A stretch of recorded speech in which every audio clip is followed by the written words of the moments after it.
start out your video by claiming not to equate evolution and abiogenesis, but that's right after you've opened it up with Adam reaching out to touch a volcano. Like in the painting on the Sistine Chapel, Adam reaching out to touch the hand of God. And you quote a fake Bible verse about primordial soup spawning man. This isn't an honest way to get people to believe that you aren't trying to equate the two. It seriously isn't. What it sounds like is you're paying lip service to the atheists to get them to listen to you, while at the same time putting subtle hints in there to let all your Christian buddies know that you don't really believe that. It's a patently dishonest tactic to use. It's just, it makes you a liar. Anyway, you claim that nothing drives evolution. This is patently false. Just because an intelligent being isn't needed to drive evolution doesn't mean that nothing drives it. In fact, what drives evolution is natural selection.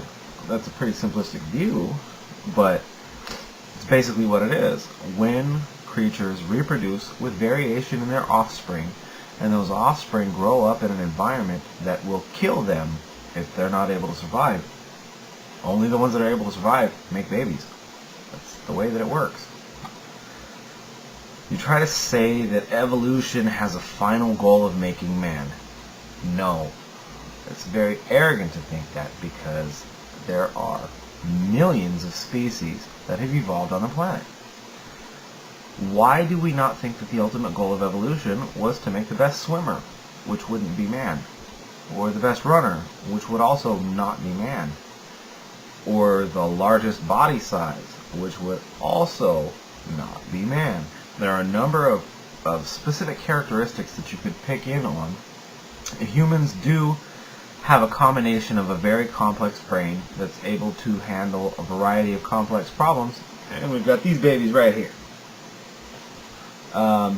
So we're able to use tools, and we're able to build upon our own foundations of technology and progress from there.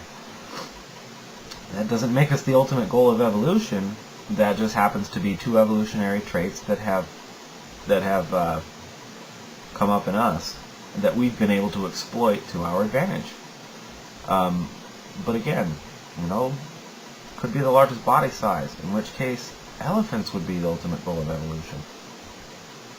Yeah, it just doesn't make sense when you think about it outside of the narrow window that your pastor puts you in. We are not human because evolution had the goal to make us human. We are human because our ancestors developed traits that helped them to survive, and they passed those traits on to their children. And their children built on those traits by developing other traits that, in combination with the traits they already had, worked even better, and they passed those on to their kids, and so on and so on. They didn't need to choose a design. They simply needed to develop a particular random mutation that could be selected for or against. It's as simple as that. That's how natural selection works. You state that the creatures on this planet are amazing to you, and that you then imply that somehow the evolutionists can't see that creatures are amazing. But quite frankly, they're more amazing in that they developed without the need of an intelligent being making them. You actually make them less amazing. You make them into machines built by some magical guy. It's a total failure.